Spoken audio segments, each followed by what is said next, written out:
I'm joined by Virgil Adams on today, the 50th anniversary of the March on Washington. And I just wanted to ask you to kind of start with your reflections of the significance of that event and that day. Well, that particular day, and of course I'm 57 years old, so I was a very young child at the time. I do recall and can remember certain parts of that particular march and the oration at the monument.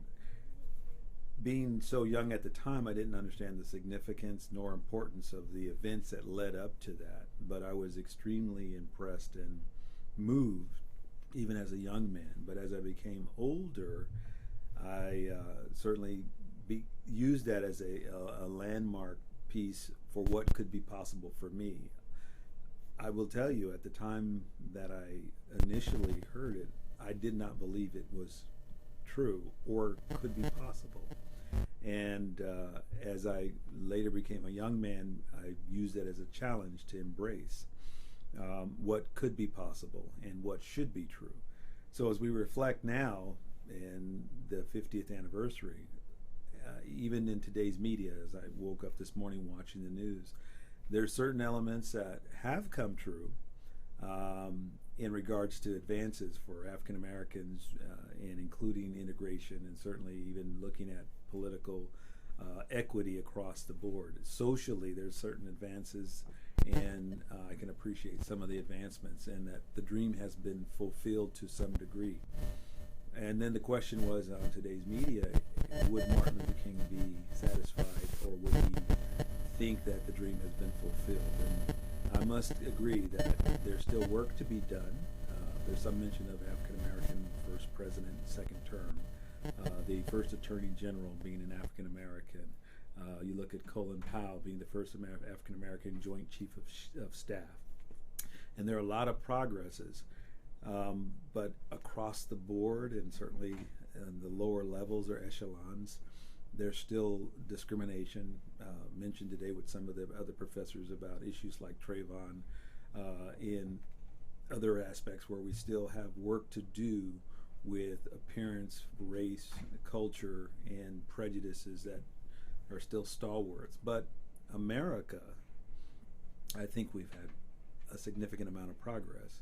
And I think the dream still is used as a standard of what should be, but not an earmark of what has actually transpired. So I'd say we're more than 50% on the way toward fulfilling the dream, but we're not even close to 75 to 90% of what the dream truly espouses from all of the information in that speech.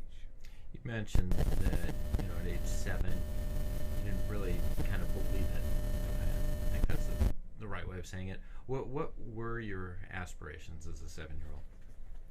Really, as an African American 7-year-old, growing up in an environment where, again, you're looking at a lower class, lower middle class environment, not necessarily poverty in the sense of will I eat today, but looking at will I be able to hold down a job, will I be able to provide for my family, will I be able to have respect as a young man and be respected by others. And I truly had not the experience that was available.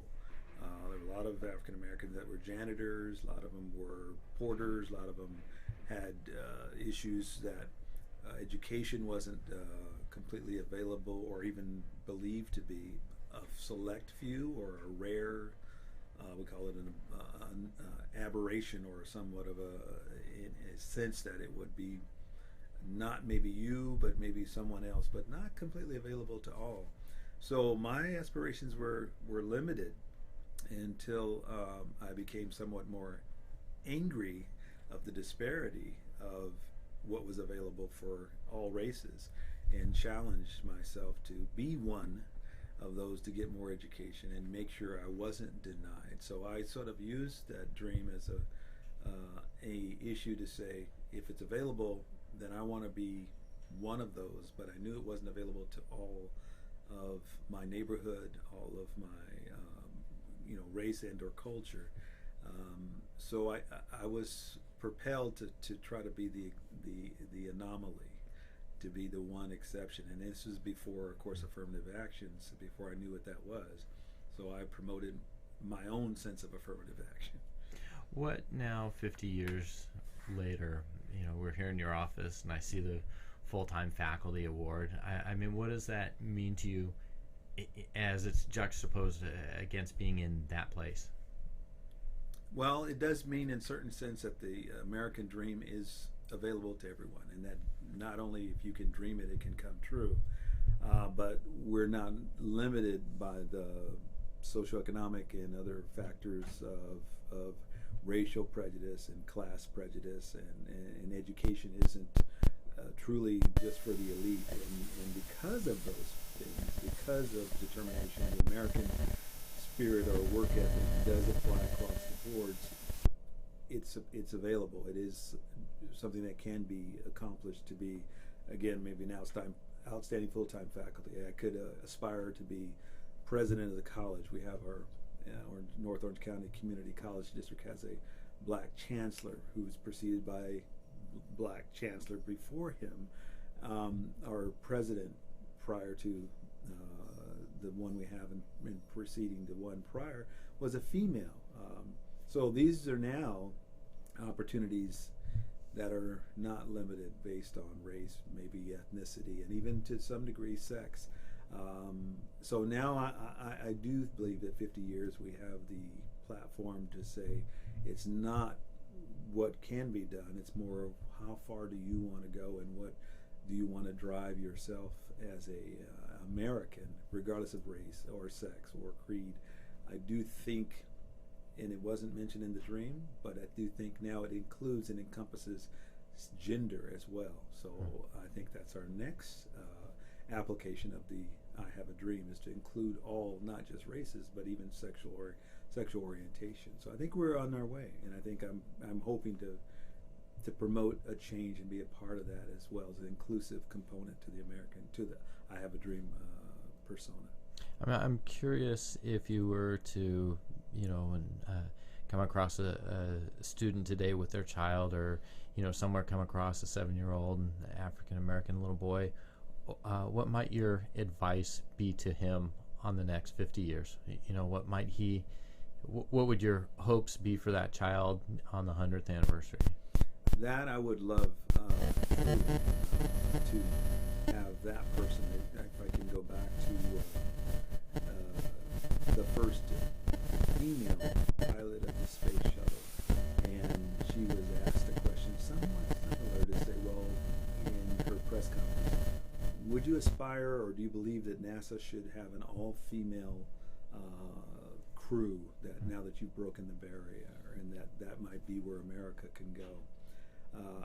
Her response, what I thought was ingenious, and she said, I would hope that the next NASA space crew would be based on who the best candidates were. And I would like to say for the 7-year-old now, 50 years from now, that they would not have to hopefully worry about race or the implications of prejudice or any limitations that were projected upon themselves, and that they themselves would not have nor need to fight to prove people wrong, which is what I thought and sought to do, but that they would have actually a platform that says, what do I want to be, and not what someone has said I couldn't be, so that they don't have that struggle.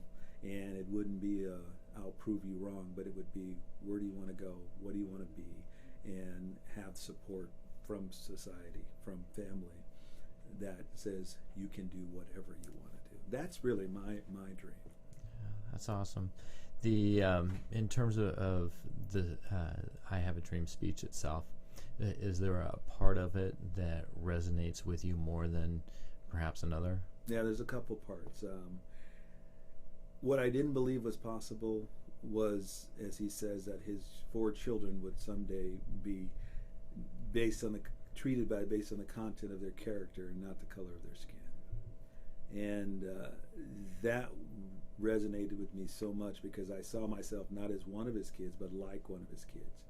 And I had never experienced someone to treat me based on the content of my character first. I'd always had someone treat me based on the color of my skin first, and then I had to fight the stereotype or the stigma to say, I'm one of you, not one of them. And I will never forget that component because he identified what I was experiencing in my young adolescent, but didn't have the words to state it in that position. So once that element is dissolved, then I think we do treat people like people and respect people as like ourselves. And we can work on character, but we cannot eliminate race and we cannot eliminate ethnicity. So that was one that stood out to me. And then, of course, again, the idea of having socioeconomic equity. That was what that speech generated, is that you didn't have to be relegated or mandated to be a janitor or to be someone who worked in the migrant fields, and that you could rise up from the limitations of lower class and go as high as maybe, again, we're looking at a Colin Powell, or someone who wanted to go to be a general or any station in life, that you weren't limited.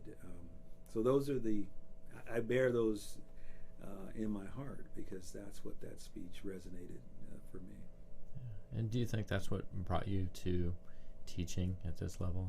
Yes, teaching at this level to say, let me be an example, let me be a model, let me be a beacon that indicates that it can be done. It doesn't need to be based on we'll say, a token approach to what would affirmative action attempted to put as people out there that you can connect to and trying to equate with equality. But to say, based on the dream, this is not about race, it's about the person. It's not about intelligence in the sense of you're exceptional or an exemption. It's about what you use to promote yourself on an equal playing field that says, where do you want to go? What do you want to be? What would you like to aspire, and not have structural or any other limitations to keep you from that?